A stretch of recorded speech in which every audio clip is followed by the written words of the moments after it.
Hey everyone, it's Peppy coming at you. Today is Sunday, and typically on Sunday in the Italian heritage is Sugo Day. Sugo means sauce in Italian. Now, last weekend we made homemade sauce, better part of the day. And we also made homemade lasagna. Have a noodle machine and made out the lasagna sheets, and we made homemade lasagna. Now this weekend we're going to make gnocchi.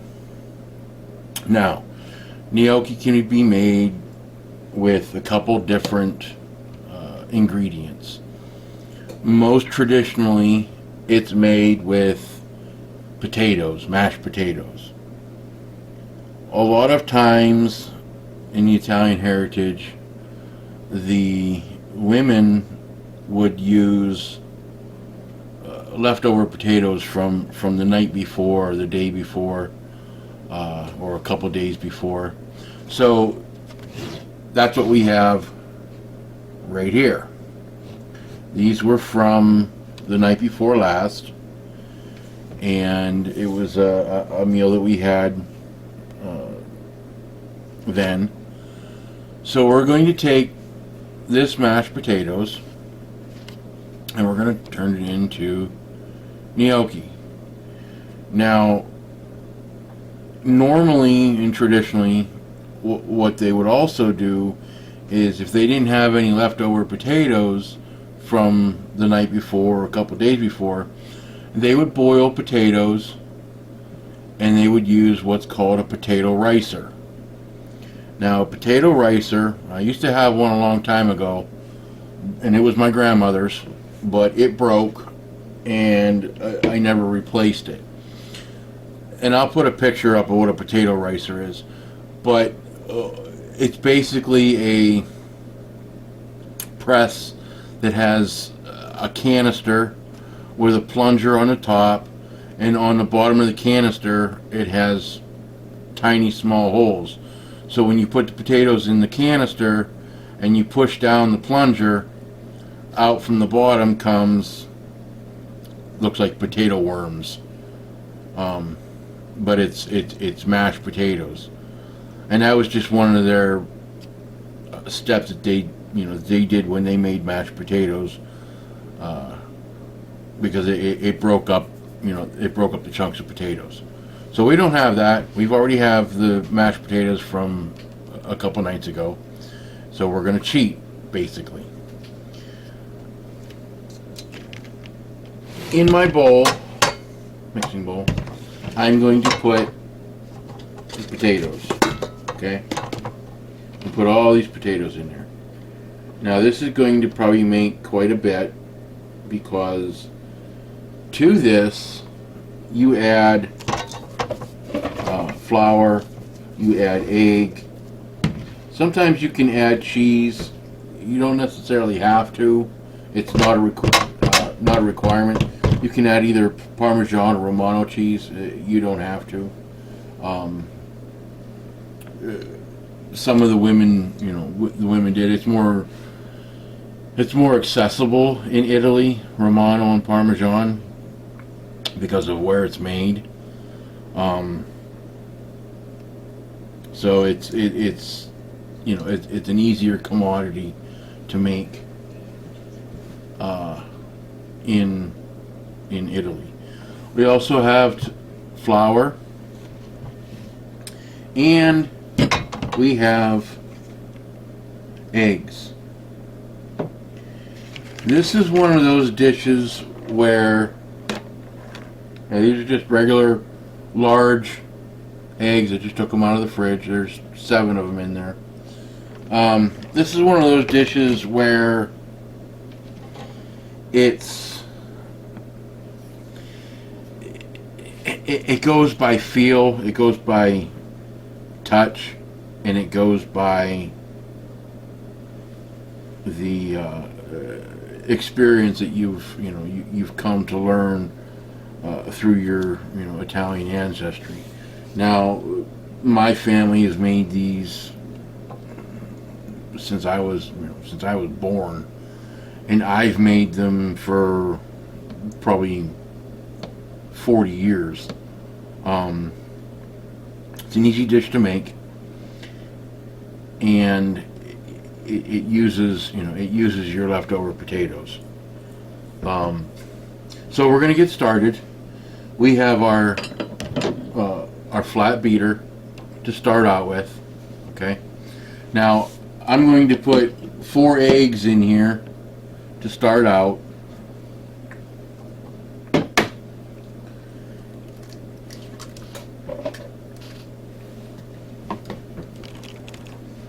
Now you can, if your potatoes when you make your mashed potatoes from a couple nights ago, if they got salt and pepper in them, which I would hope you would season your potatoes, don't worry about it. You just don't want to add more salt to your dough because it'll make it way too salty. But if you got pepper flakes in there, that's fine, no biggie. I happen to have, there's pepper flakes in here. You can see that or not, but there's my 4 eggs. So we're going to put this on the mixer.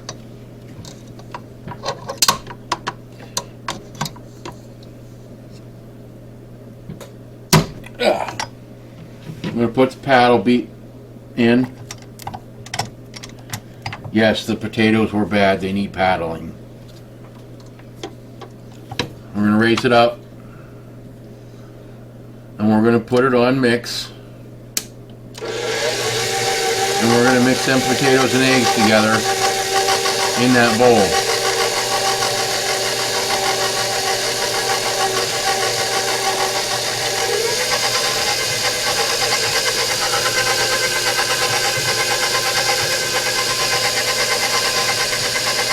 Once we get a good mix of the potato and egg, we're going to have a look at it and see where we're at, if we need more egg or not. What you're looking for in the bowl is you want like a paste, almost like a soup paste. You want enough egg to bind the potato, but you don't want too much egg, because you get too much egg, they get gummy. So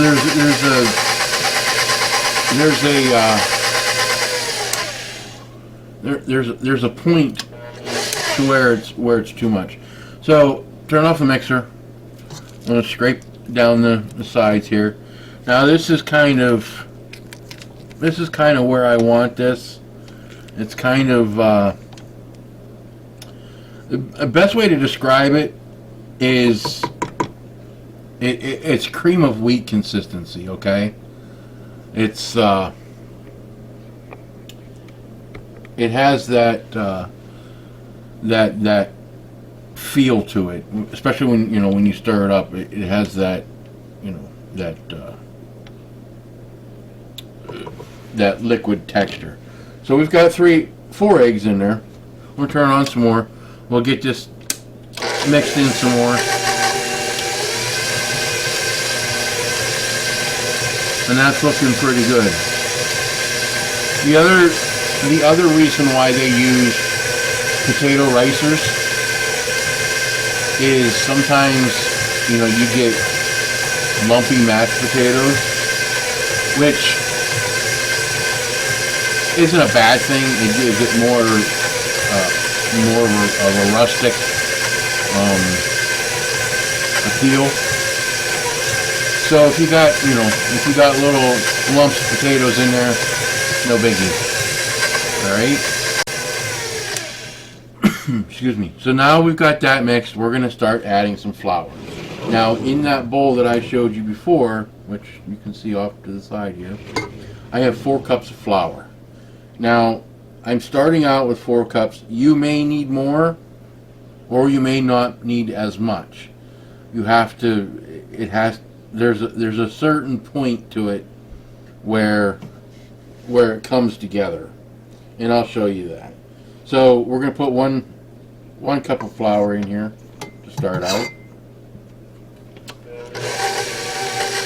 And just like I did with the pizza dough recipe the other day, you want to start this out slow and start pulling the flour into the batter, okay?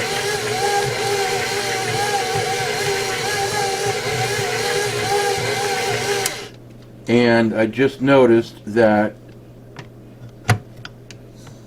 my blade thing had slipped off the stem here. I don't know how, but it did. So let's go back to mixing.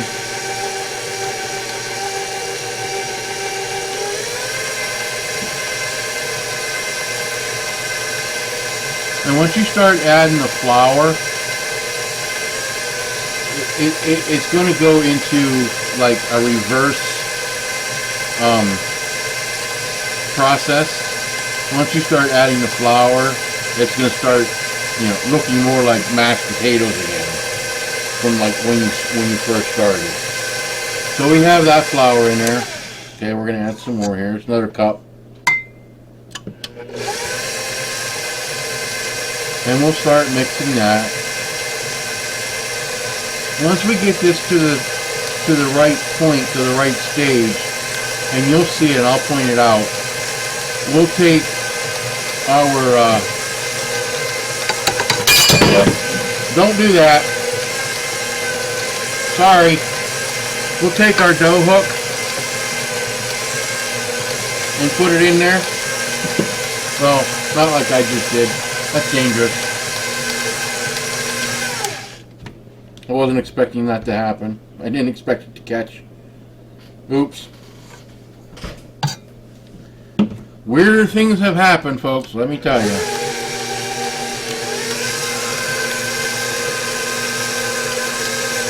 A little bit of flour at a time.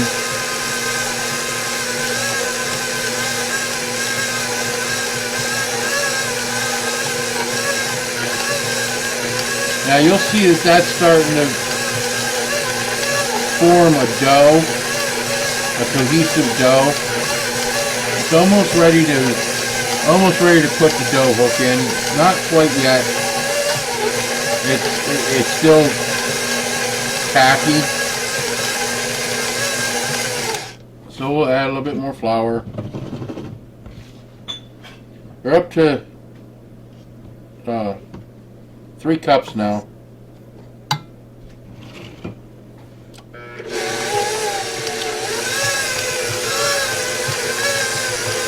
Now, this can be made with ricotta as well as sweet potatoes.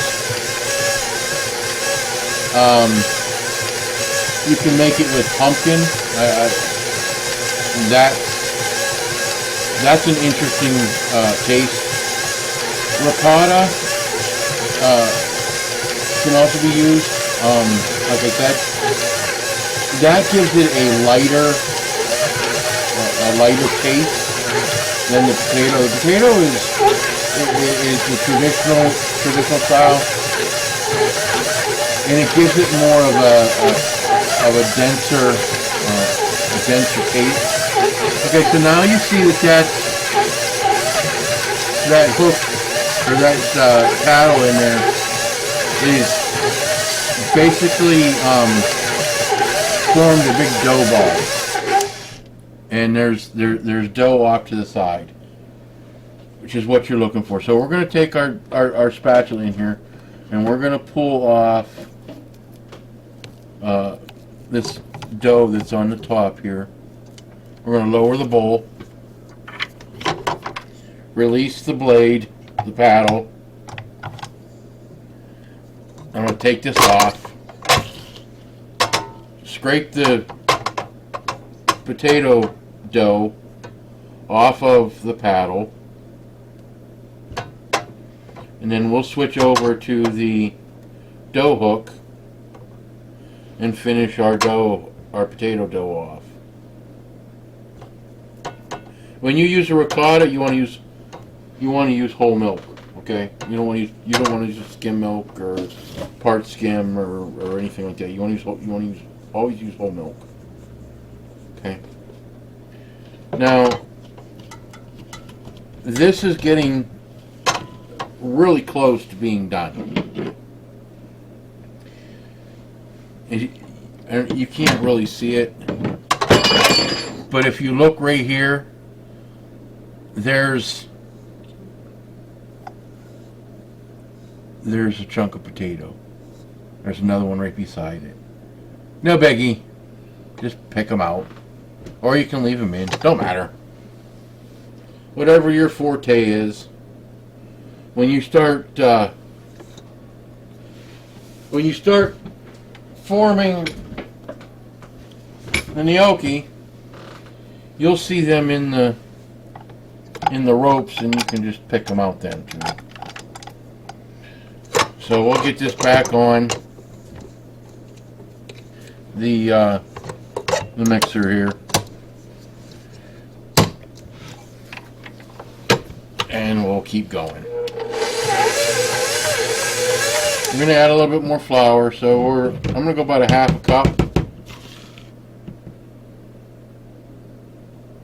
So like 3.5 cups right now. Excuse me.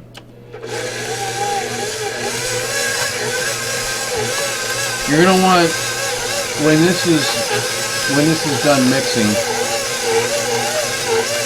see that ball forming?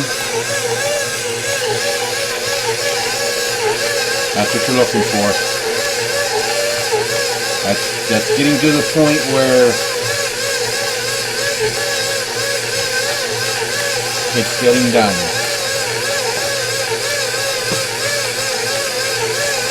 That flour the rest of this dough here has to pull into that ball there. So we'll turn this off. We'll scrape down the sides a little bit here so we can get that all pulled together.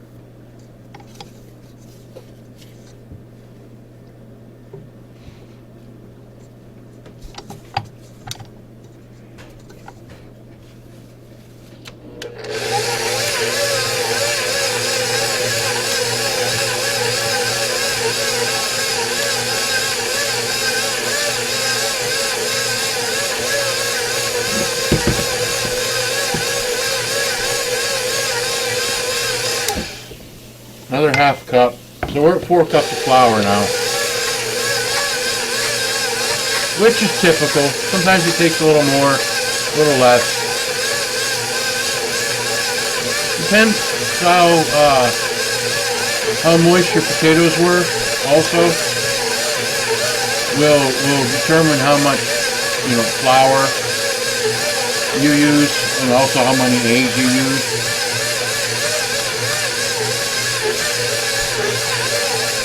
This is coming together nicely. One thing that we'll do when this is to that stage is after it's pulled in pretty good, like it's doing right now,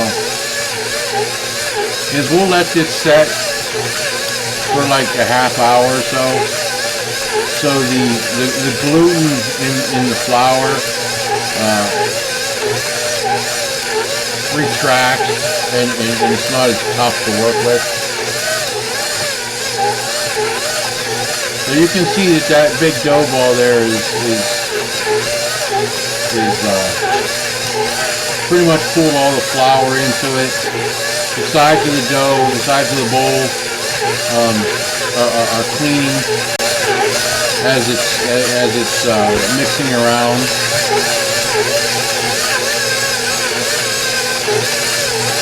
And now I want to stop this because I want to feel how tacky this is. If it's too tacky, yeah, that's perfect. It's not sticking to my fingers. My fingers are dry. It's dimpling back, that's perfect. That's what you want. Okay, we're gonna take this off. Take this out. Now, what's left inside that bowl is going to be hand mixed. This is why the Italian women have strong arms.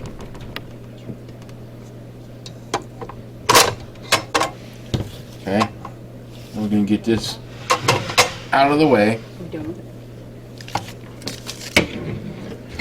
My wife's hands there. Okay.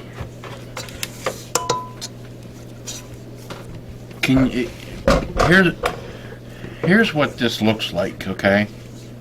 I'm going to pull this out of here. This, if you've ever made homemade pie dough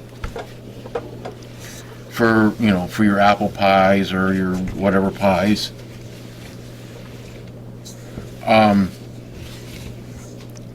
that's what this feels like, okay?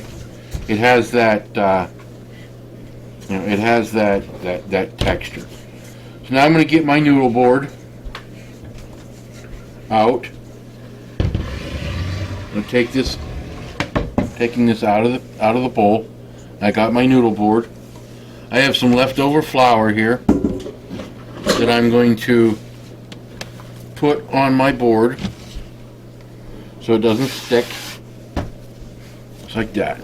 And now I'm going to work this some with my hands to get it all incorporated in there. You're hearing my board smack up against the back of the counter and the drawers here. Okay. Basically, you're just going to finish working that rest of that flour in there, and it's going to tack up a little bit. See, looky here. Right here. See the piece of potato right here? Okay. Piece of potato. Just take it out. There's another one there. Like I said, you don't have to. I mean, unless they're like huge, like that, then you can take it out, because that's just. And when you're doing this, this also gives you the opportunity to feel for those big pieces of potato.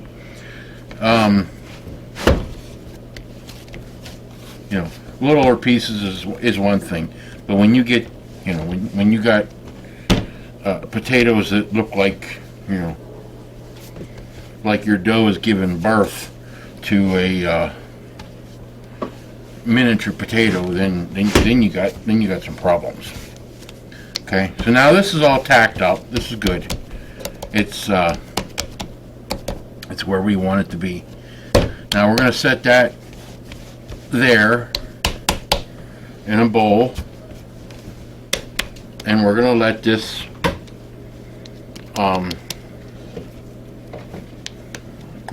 sit for a little bit, because we want this to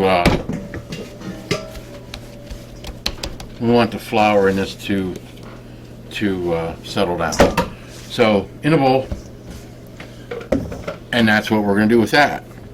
Now, last week or a couple weeks ago, I did a video on pizza and bread dough,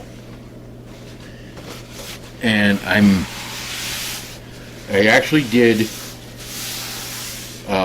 another batch of dough before I did the potatoes, and I'm going to clean my board off here real quick. And we're also going to have homemade bread tonight.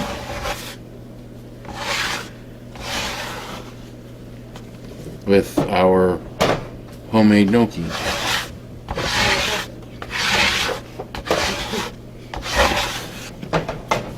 Now this part, so this is a bonus video. You got two different things here, okay?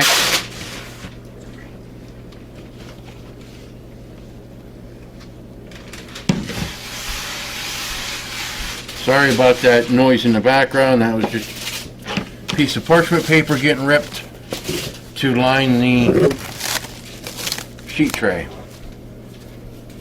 This is the same dough that's in the video, folks.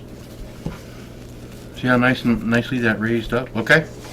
Flop her out.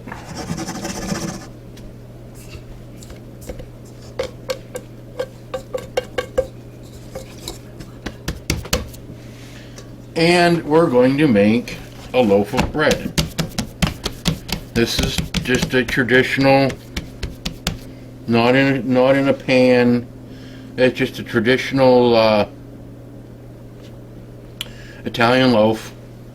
I could get tricky. I could get fancy. Yeah, maybe I will. Maybe I will. Maybe I will. I think maybe today, with this one, we'll make a braid.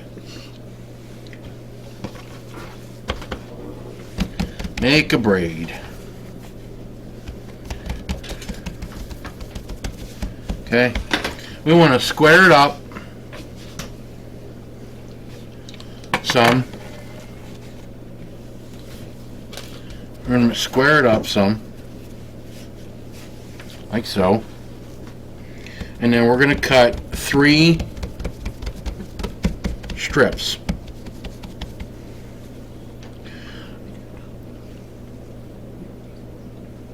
We're going to leave this about inch here connected. I'm not going to cut all the way through. I'm just going to cut to about like right about here. 3 strips. 1, 2, 3. Okay. You can start up here if you want.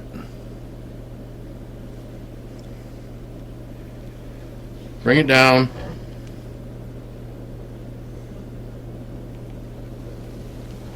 Bring it down.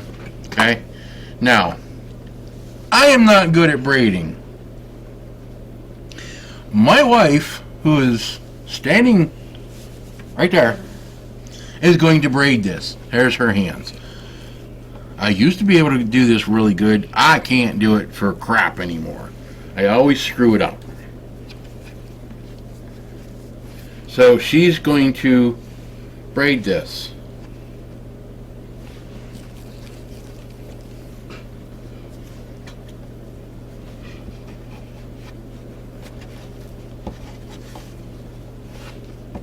And as you can see, it's kind of looking pretty neat. Now, once she gets this braided,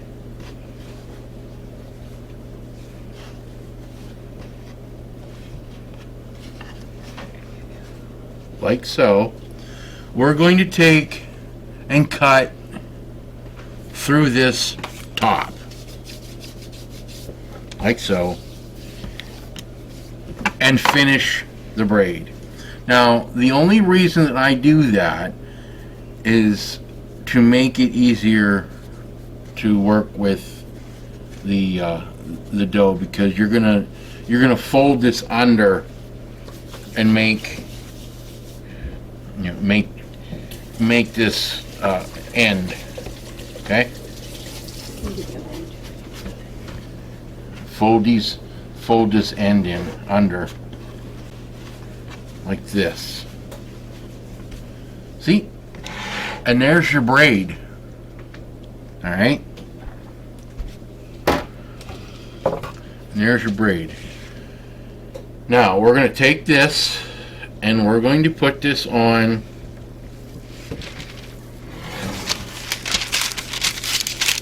parchment lined sheet tray. I'm going to set it off to the side. and let it proof, let it rise. And then we're going to get back to making gnocchi.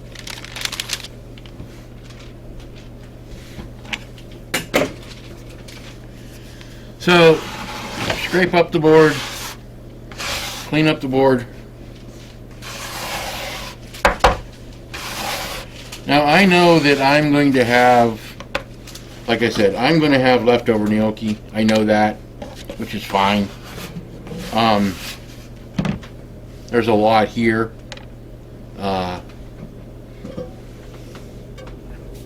And it freezes well, okay? Now, the trick to it freezing is that you have to put it out on a sheet tray and put it in the freezer and let them freeze solid first, okay? Flour them so they don't stick. Freeze them. When they're frozen solid, pull them back out, toss a little bit of flour on them again in a bowl, and then you can put them in a Ziploc bag or vac seal them. You vac seal them, they last for a year in the freezer. Okay, so that's what we're going to do with whatever we don't make for supper. Now, this is where it gets fun.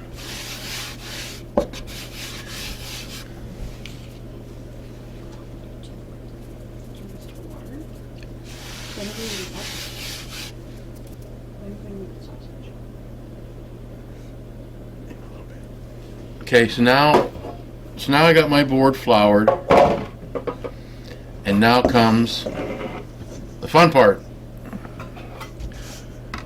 We're going to take our dough out of the bowl, and we're going to cut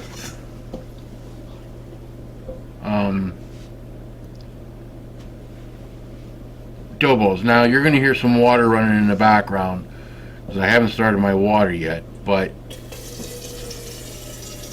you'll hear that in the background. Now, we're going to cut off little sections here, okay? Like this. Little pieces. And we're going to roll it out with our hand into long ropes. Kind of like you're making if you were making a breadstick. But you're going to roll these out into long ropes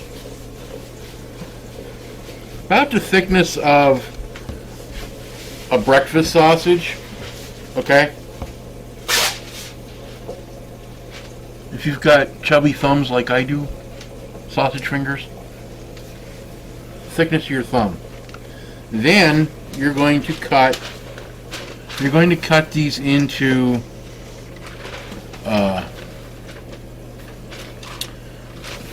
nuggets, like pretzel nuggets. So about an inch wide, the whole thing.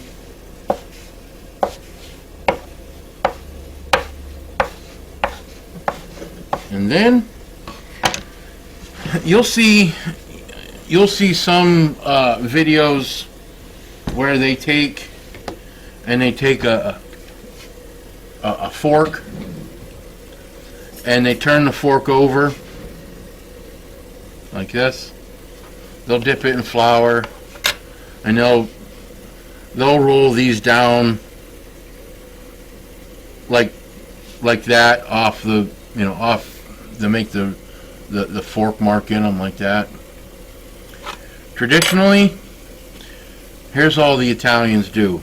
They take a floured finger, put it in the middle of the nugget, and pull it forward. And it makes a pillow. That little pillow is what holds the sauce. Okay? It's just once you've done this for so long, or so many times, you get the knack of this. It just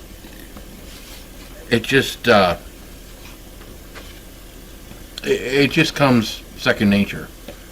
I mean, I can do this quite fast. But see, it makes a little pillow.